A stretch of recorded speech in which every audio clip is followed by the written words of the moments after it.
The voice of sharing Durian ASEAN. Hi, good morning. This is Arlene, and you are listening to Durian ASEAN, the voice of discovery and sharing. Today, we start off with our top 10 ASEAN news. And first off, a news from RT.com is about the U.S. military expands presence in the Philippines despite constitutional ban. So the United States and Philippines signed an agreement on Monday this week that will allow American troops to access the military bases on the Asian island country for the next decades. And U.S. President Barack Obama linked his name to the Enhanced Defense Cooperation Agreement on Monday in Manila as he wrapped up in a week-long tour of the region. That includes stops to Japan, South Korea, and of course our country, Malaysia. Our goal is not to counter China. Our goal is not to contain China. That was said by Obama. And he further said, our goal is to make sure international rules and norms are respected, and that includes in the area of international disputes. He conveyed that message during the news conference with the Philippines President Benigno Aquino at the Malacanang Palace in Manila.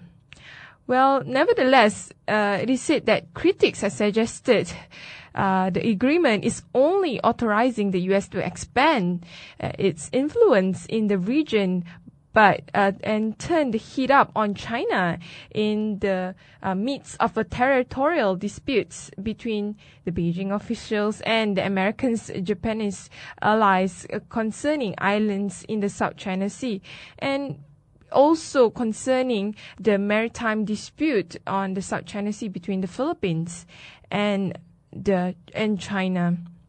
And at the same time, it was reported in the Malay Mail online that angry Filipino protested and burned effigy of Barack Obama in protest against the military pact aimed at greater cooperation between the two countries.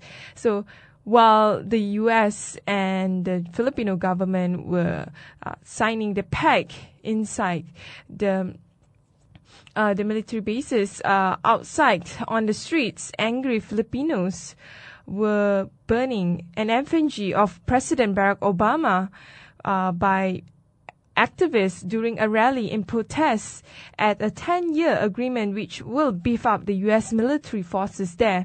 And the military will get greater access to bases across the region as an effort by Washington to counter Chinese aggression. The presence of foreign troops is a sensitive issue in the Philippines, which is also a former American colony. Following the September 11, 2001 attacks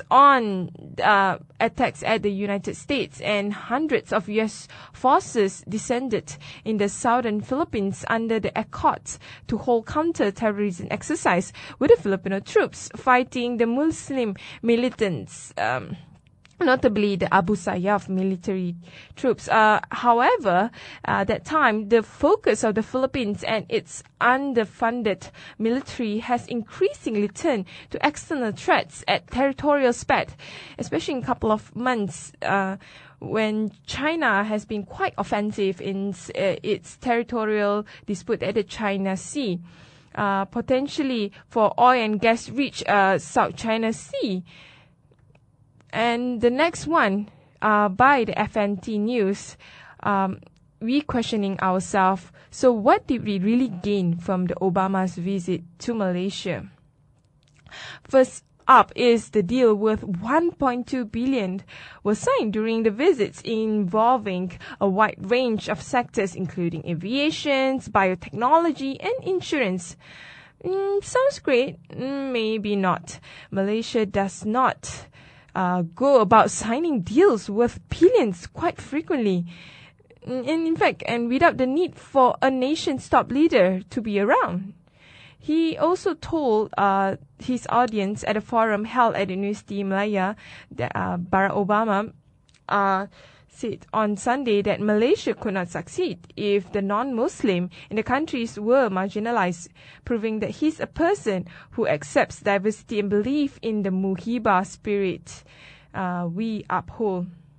But should Obama know that Muhibah spirit can at times work mischief?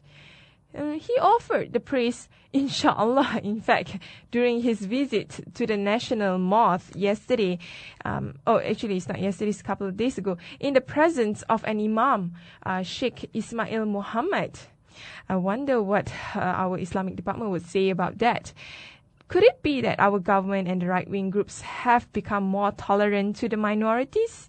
It surely cannot be our Malaysian security forces were afraid that the U.S. Secret Service guarding the president. That's just a joke. But how could the entire Malaysian government be scared of one security unit of the U.S. administration? It simply doesn't make sense, isn't it? So, I mean, at the end of the day, I think what we gained is just in terms of the Malaysian population, I'm not really sure, but he does make a couple of good points when it comes to the promoting diversity and promoting the minority rights in the Malaysian territorial. And the next one, by the Independent Records, the Red Shirts activists shot dead in capital. This is regarding the political news in Thailand. And police in Thailand capital said that a pro-government activist who opposed a law punishing critics of the monarchy has been shot dead.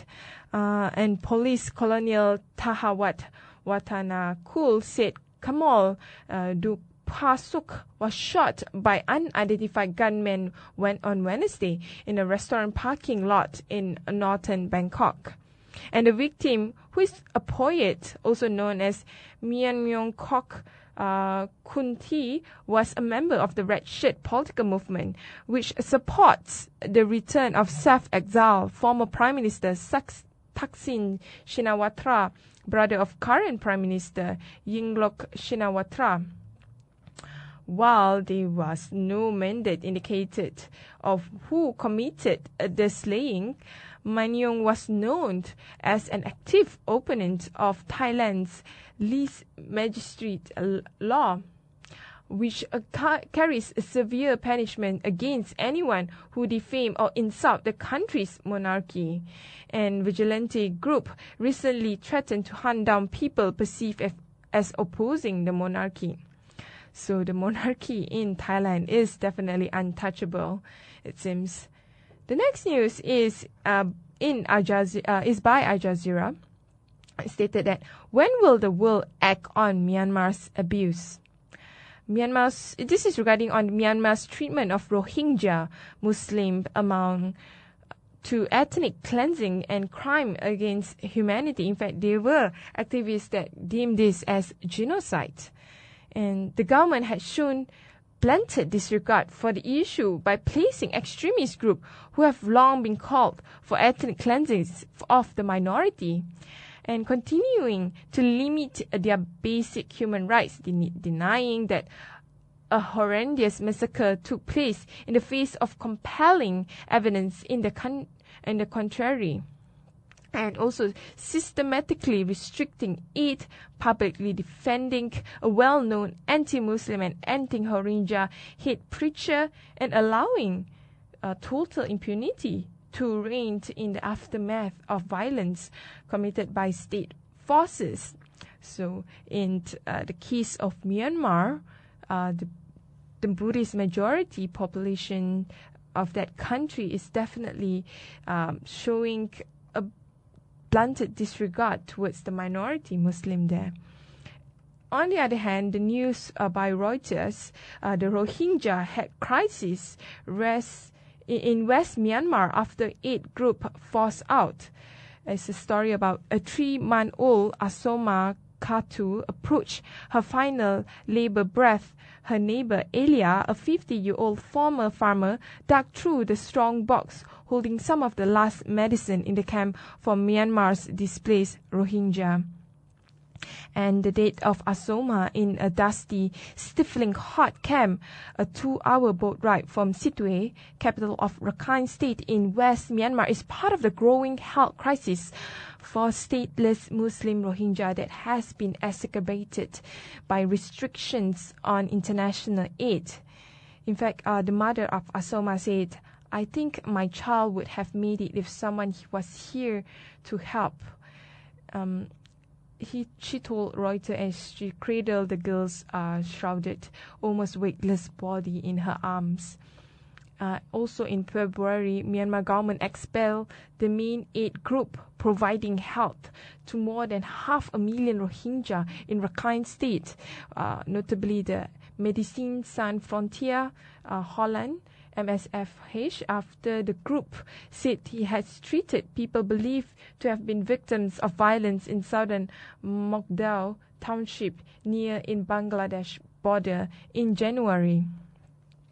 This is a sad case for the Rohingya Muslim as they continue to be denied health services in their own areas. The next news is in Jakarta. Is regarding on the elections in Indonesia. So PKB and PPP are causing up to Jokowi. After making officials his coalition with the National Democratic Party, Nasdem, earlier this month, the Indonesian Democratic Party of Struggle, PDIP, has also sealed a coalition deal with the National Awakening Party, PKB, officials from both parties said on Monday. It's founded by former Indonesian President Abdul Rahmat Wahid, popularly known as Gus Dur. The PKB is reported offering 2 potential names to be PDIP president candidate, namely presidential candidate Joko Widodo running mate. And the PKB Central Executive Board Chairman Marwan Jafar said on Sunday evening that Mohaimin Iskandar and Mahfud MD were both potential contenders. Both parties have thoroughly discussed that a partnership and the coalitions will soon be announced officially, emphasizing that the PDIP and the PKB had a similar visions, values and missions, and also members of the Nahdlatul Ulama, which is also the biggest Islamic organization in Indonesia, and also it is also a moderate one, who comprise quite a number of their members in PKB. And the Sukarno loyalists in PDIP have a very good relationship. They can unlikely and unite and win the presidential elections for the betterment of the people's welfare.